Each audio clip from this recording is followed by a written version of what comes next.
ఇప్పుడు దీనిలో సేరు ఉసిరికాయలు 12 నిమ్మకాయలు కోసి వేసాను. ఉసిరికాయలు అలాగే వేసేసాను. ఇవి ఉడుకుతున్నాయి. కొంచెం సాల్ట్ వేసాను, కొంచెం జస్ట్ సాల్ట్. ఇవి బాగా ఉడుకుతున్నాయి. ఇప్పుడు మనం కొంచెం ఒక గ్లాస్ నిమ్మరసం, హాఫ్ గ్లాస్ నిమ్మరసం తీసాను. ఆ నిమ్మరసం పోస్తాను. ఇదండి నిమ్మరసం,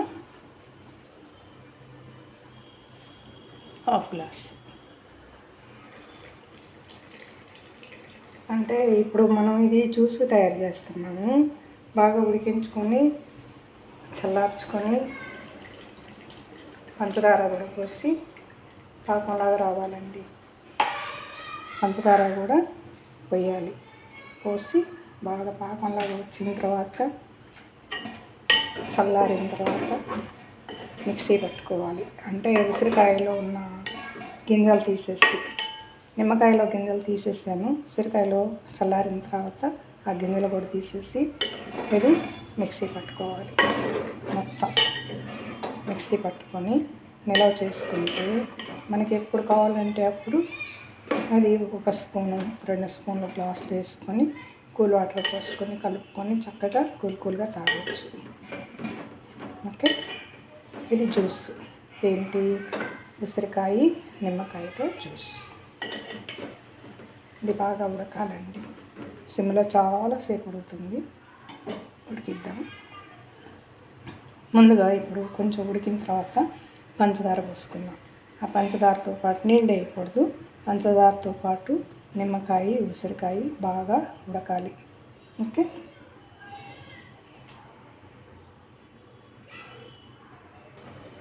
ఇప్పుడు కిలో ఉసిరికాయలండి 12 పెద్ద నిమ్మకాయలు వేసాము. అంటే నిమ్మకాయలు తరిగి దానిలో గింజలు అవి తీసేసి వేసాము. ఉసిరికాయలు నిమ్మకాయలు వేసాము. హాఫ్ గ్లాసు నిమ్మరసం పిండి పోసాము. అంటే ఈ వేరే కాయలండి, దీనికి సంబంధం లేదు. వేరే కాయల్లో రసం పిండి ఆ రసం దీనికి వడకట్టి పోసుకున్నాము. ఇప్పుడు పంచదార 2 గ్లాసులు పోద్దాం.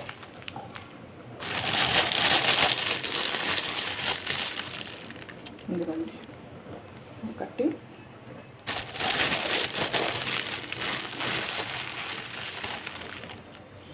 ఇది 2. ఇది బాగా పాకం రావాలి.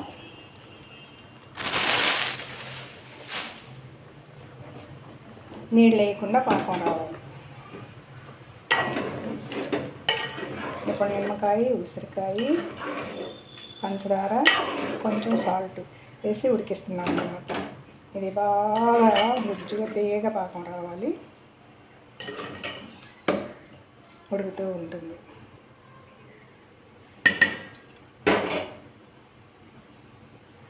నీళ్ళు ఎట్టి పరిస్థితుల్లో వేయకూడదు.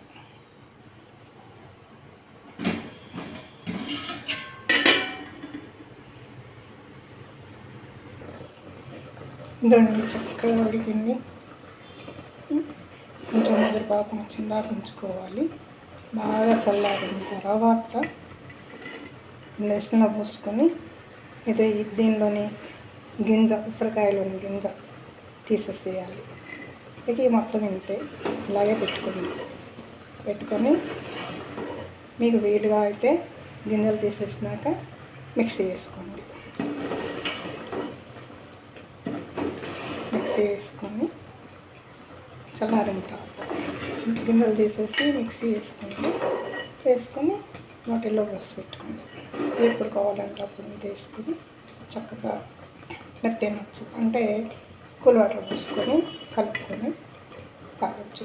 అప్పుడు పైన సరిపోకపోయినా కొంచెం వేసుకోవచ్చు. చూడండి, చక్కగా పాకం వచ్చేసింది. పాకం ఇలా రావాలి. ఆరోగ్యానికి ఉసిరికాయ 10 నిమ్మకాయలు వెళ్తే ఒక ఉసిరికాయ కాదండి. అలాంటిది మనం ఇన్ని నిమ్మకాయలు తింటే ఏముంది, ఉసిరికాయ తినాలి. ఈ నిమ్మకాయలు లేకున్నాను ఒట్టి ఉసిరికాయలు కూడా పూసుకొని ఇట్లా పాకం పట్టుకొని ఉంచుకొని తినచ్చు. కానీ చక్కెర వేయకుండా బెల్లం వేసి పాకం పట్టుకుంటే ఇంకా మంచిది. బెల్లం పాకంలో ఉసిరికాయలు వేయటం కాదండి. బెల్లం నలకొట్టి నీళ్ళు వేసి వడకట్టి ఆ పాకంలో కొంచెం లైట్గా తెల్లిన తర్వాత ఆ బెల్లాన్ని వడకట్టేసి ఆ వడకట్టిన నీళ్ళలో ఈ ఉసిరికాయలు వేసుకొని బాగా పాకం వచ్చేదాకా ఇలా ఉంచుకోవాలి. చూడు ఇప్పుడు బాగా పాకం వచ్చేసింది. ఇంకా ఆపేద్దాం. చూడండి, ఫ్రిడ్జ్లో పెట్టాల్సిన అవసరం కూడా లేదు, బయటే ఉంచేసుకోవచ్చు. మీరు ఇలా వేసుకొని కూడా వాటర్ పోసుకొని కూల్ వాటర్ బాగా కలుపుకొని తాగొచ్చు.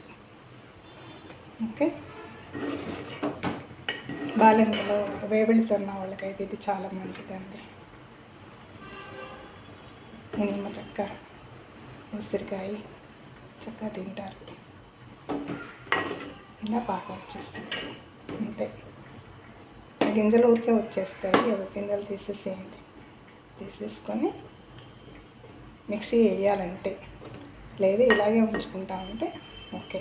ఉంచుకొని గ్లాస్లో వేసేసుకొని వాటర్ పోసుకొని కలుపుకొని ఈ కాయ తింటూ ఆ వాటర్ తాగొచ్చు, జ్యూస్ తాగొచ్చు. లేదు నిమ్మ చెక్క కూడా తినవచ్చు. ఆరోగ్యానికి చాలా మంచిది, అన్ని విటమిన్స్ ఉన్నాయి. మీరు పిల్లలు పెద్దలు అందరూ తినొచ్చండి. ఓకే, తప్పకుండా చేసుకోండి. ఉసిరి నిమ్మతో జ్యూస్.